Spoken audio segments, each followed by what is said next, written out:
ఇప్పుడు మనం శాతవాహనుల రాజకీయ చరిత్ర గురించి తెలుసుకుందాం. సో శాతవాహనుల రాజకీయ చరిత్రలో భాగంగా మనము ఈ వంశాన్ని పాలించినటువంటి రాజులు, అలాగే వాళ్ళు చేసినటువంటి క్రతువులు కానీ, వాళ్ళు ఆదరించినటువంటి ధర్మాలు కానీ, వాళ్ళ కాలంలో జరిగినటువంటి ఇతర ముఖ్యమైన సంఘటనల్ని మనం పరిశీలిద్దాం. అయితే శాతవాహనుల రాజకీయ చరిత్రలో మొదటగా మనం తెలుసుకోవాల్సినటువంటి అంశం ఏంటంటే, శ్రీముఖుడు ఈ శాతవాహన వంశానికి ఆయన స్థాపకుడు అన్నమాట. అంటే శాతవాహన సామ్రాజ్యాన్ని స్థాపించిన వాడు శ్రీముఖుడు. శాతవాహన సామ్రాజ్యాన్ని స్థాపించిన వాడు శ్రీముఖుడు. ఇతను స్థాపకుడు. సో ఇతని మొదటి పరిపాలకుడు.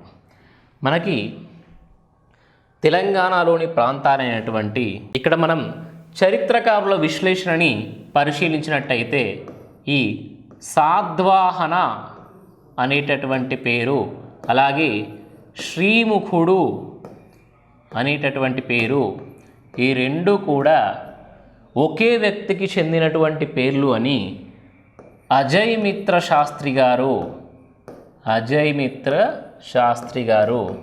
అలాగే అజయమిత్ర శాస్త్రి గారు అలాగే దేమే రాజిరెడ్డి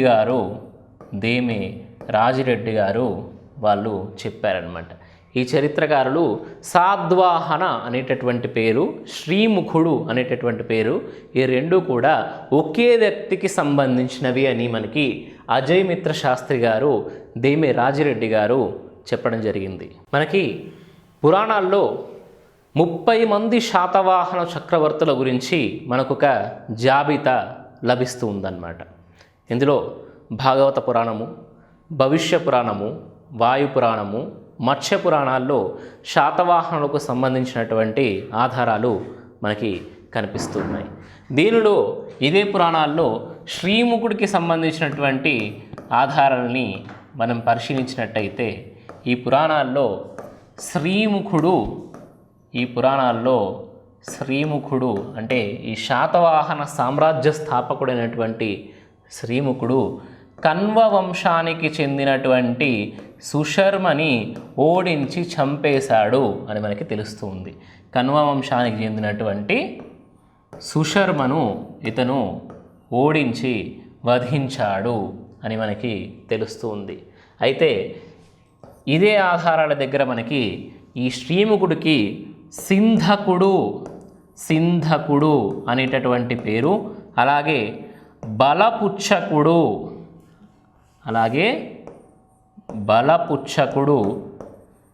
దాంతోపాటుగా బలి అనేటటువంటి ఇంకో పేరు, ఇవన్నీ కూడా శ్రీముఖుడికి ఉన్నటువంటి పేర్లు అని పురాణాల్లో మనకు తెలుస్తుందన్నమాట. అంటే మౌర్య సామ్రాజ్యంలో మనకి నామమాత్రంగా ఉన్నటువంటి ఈ కన్వ వంశం యొక్క అధికారాన్ని తొలగించడానికి ఆ కన్వ వంశానికి చెందినటువంటి సుశర్మను వధించి ఈ శ్రీముఖుడు తను ఒక స్వతంత్ర సామ్రాజ్యాన్ని స్థాపించుకున్నాడు అని పురాణ ఆధారాల ద్వారా మనకి తెలుస్తూ ఉంది.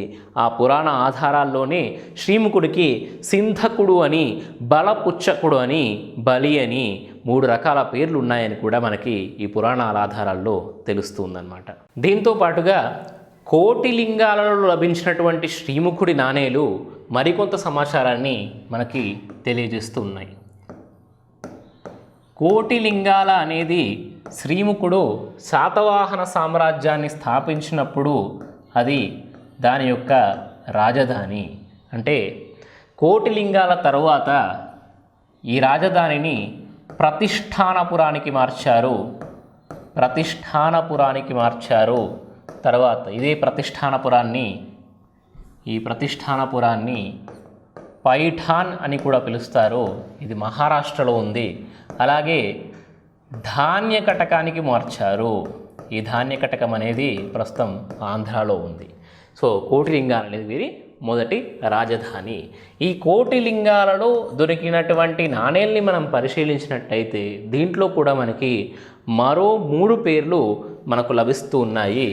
దీంట్లో సిరి చిముక, సిరి చిముక, అలాగే సిరి శాతవాహన, సిరి శాతవాహన, అలాగే సిరి చిముక శాతవాహన, సిరి చిముక శాతవాహన. ఈ 3 పేర్లు కూడా మనకి కోటిలింగాలలో దొరికినటువంటి శాతవాహన నాణేలు అంటే శ్రీముఖుడు ముద్రించినటువంటి నాణేలపైన మనకి కనిపిస్తున్నట్టు పేర్లు. ఇక్కడ సిరి చిముక అంటే శ్రీముఖ, సిరి శాతవాహన అంటే శాతవాహన, అలాగే సిరి చిముక శాతవాహన అంటే శ్రీముఖ శాతవాహన అని అర్థం అన్నమాట.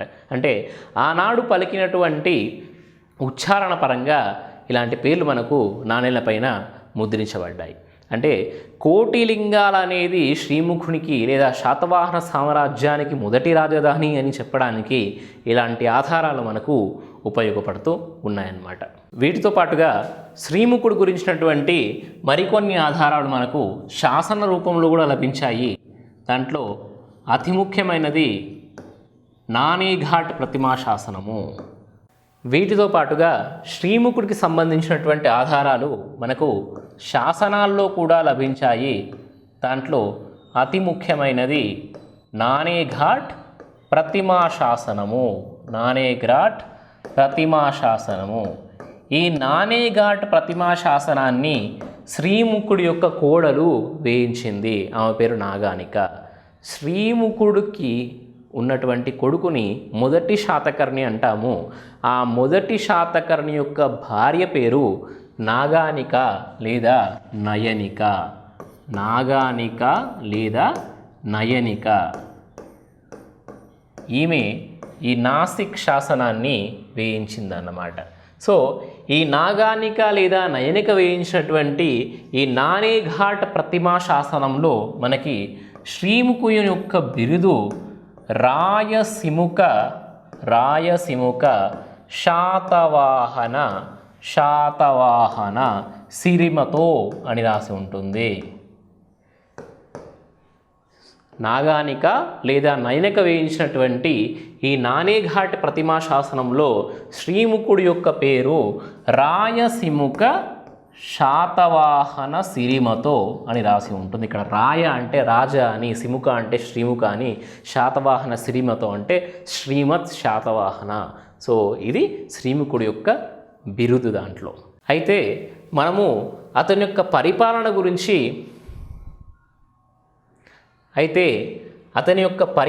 గురించి మనం పరిశీలించినట్టయితే ఈ శ్రీముఖుడు 23 సంవత్సరాల పాటు పరిపాలన సాగించినట్టుగా మనకు వివిధ ఆధారాల ద్వారా తెలుస్తూ ఉందన్నమాట. 23 సంవత్సరాలు. దీంట్లో ఆయన జైనులు శ్రీముఖుడి పరిపాలన అంతంలో అతను ఒక రాక్షసుడులాగా మారాడు, ప్రజల్ని వేధించాడు అని చెప్పి జైనులు తమ గ్రంథాల్లో రాసుకోవడం జరిగిందన్నమాట. సో ఈ జైనుల గ్రంథాల్లో మనం చూసినటువంటి సమాచారాన్ని విశ్లేషించినట్టయితే అది వాస్తవమా లేదా అవాస్తవమా తెలుసుకోవడానికి మనము ఒక విశ్లేషణ చేయవలసి ఉంటుంది. అయితే శ్రీముఖుడు తన పాలన ప్రారంభంలో జైన మతాన్ని ఆదరించాడు అని మనకు ఆధారాలు లభించాయన్నమాట. అయితే తన పాలన తుది దశలో ఉన్నప్పుడు ఆయన వైదిక మతాన్ని ఆచరించాడు అని కూడా మనకి ఆధారాలు ఉన్నాయి. వైదిక మతాన్ని ఆచరించాడని మనకి లేదా వైదిక ధర్మాన్ని ఆచరించాడని ఆధారాలు మనకు తెలుస్తూ ఉన్నాయన్నమాట. లేదా వైదిక ధర్మాన్ని ఆచరించాడు అని మనకు ఆధారాలు తెలుస్తూ ఉన్నాయి. అయితే ఇందువల్ల మొదట తమను పోషించినటువంటి తమను చూసినటువంటి ఒక పాలకుడు తమ జైన మతాన్ని వీడి వైదిక మతం వైపు మళ్ళీ మరలడం అనేది ఈ జైన సన్యాసులకు నచ్చకపోవడం వల్ల అతన్ని ఒక రాక్షసుడిగా చిత్రీకరించాడు అని మనకి చరిత్రకారులు విశ్లేషిస్తున్నారన్నమాట. అయితే ఈ శ్రీముఖుని తరువాత అతడు తమ్ముడైనటువంటి కృష్ణుడు లేదా కన్హుడు సింహాసనాన్ని అధిష్ఠించాడనమాట. ఎందువల్ల అంటే శ్రీముఖుడు మరణించే నాటికి అతని యొక్క పుత్రుడు లేదా కొడుకైనటువంటి మొదటి శాతకర్ణి పిన్న వయస్కుడు కాబట్టి ఈ శ్రీముఖుడు తమ్ముడైనటువంటి కృష్ణుడు లేదా కన్హుడు సింహాసనాన్ని అధిష్ఠించాడు. అంటే శాతవాహన చక్రవర్తులలో రెండవ వాడు కృష్ణుడు లేదా కన్హుడు. సో ఈ కృష్ణుడు లేదా కన్హుడు అనే అతను మనకి 18 సంవత్సరాలు పరిపాలించినట్టుగా మనకి ఆధారాలు లభించాయన్నమాట. సో 18 సంవత్సరాలు పరిపాలించినట్టుగా ఆధారాలు లభించాయి. అయితే ఇతను గురించినటువంటి ఆధారాలు మనకు ముఖ్యంగా పురాణాల్లో లభిస్తూ ఉన్నాయి. పురాణాల్లో కన్హుడు లేదా కృష్ణుడికి సంబంధించినటువంటి ఆధారాలు మనకు లభించాయి. ఈ పురాణాలని మనం పరిశీలించినట్లయితే ఇతను మౌర్యుల తరువాత శాతవాహనులు పరిపాలన సాగించారు కాబట్టి మౌర్యులు ఏ పరిపాలనా పద్ధతినైతే వాళ్ళు పాటించారో ఆ పరిపాలనా పద్ధతిలో ఉన్నటువంటి మెలకువలు ఇతను శాతవాహన సామ్రాజ్యానికి ఆపాదించాడు అని మనకు తెలుస్తుందన్నమాట. మౌర్యుల తరువాత శాతవాహనులు వచ్చారు కాబట్టి ఈ మౌర్యులు ఏదైతే పరిపాలనా పద్ధతిని పాటించారో ఆ పరిపాలనా పద్ధతిని శాతవాహన రాజ్యంలో కూడా ఆయన ఆపాదించాడని మనకి పురాణాల్లో ఉన్నటువంటి ఆధారాల ద్వారా తెలుస్తూ ఉంది. అలాగే ఇతని గురించినటువంటి అతి ముఖ్యమైనటువంటి అంశాన్ని చూస్తే ఇతను నాసిక్లో ఒక శాసనాన్ని వేయించాడన్నమాట. నాసిక్లో మనకి చాలామంది పరిపాలకులు శాసనాలు వేయించారు. అందులో కృష్ణుడు లేదా కన్హుడు వేయించినటువంటి నాసిక్ శాసనము అన్నిటికంటే ముఖ్యమైనది. అయితే ఈ నాసిక్లో లభించినటువంటి శాసనాన్ని మనం పరిశీలించినట్టయితే ఇతను బౌద్ధ మతం కోసము కృషి చేశాడు అని మనకి తెలుస్తూ ఉందన్నమాట. సో ఈ కృష్ణుడు లేదా కన్హుడి కాలంలో ఒక మహామాత్రుడు బౌద్ధ భిక్షుల కోసము ఒక గుహను దానం చేసినట్టుగా మనకి నాసిక్ శాసనాధారం ద్వారా తెలుస్తుందన్నమాట. ఈ మహామాత్రుడు అంటే మహామంత్రుడు అని అర్థము. మౌర్యుల తర్వాత శాతవాహనుడు వచ్చారు కాబట్టి మౌర్య చక్రవర్తి అయినటువంటి అశోకుడు బౌద్ధ ధర్మాన్ని కాపాడడానికి ఎవరైతే మహామాత్రులు అనేటటువంటి ప్రత్యేక అధికారులను నియమించారో అలాంటి అధికారులని శాతవాహన సామ్రాజ్యంలో కూడా వాళ్ళు నియమించినట్టుగా మనకి ఈ ఆధారాల్లో తెలుస్తూ ఉందన్నమాట. సో ఇది కృష్ణుడు లేదా కన్హుడి గురించినటువంటి అంశాలు.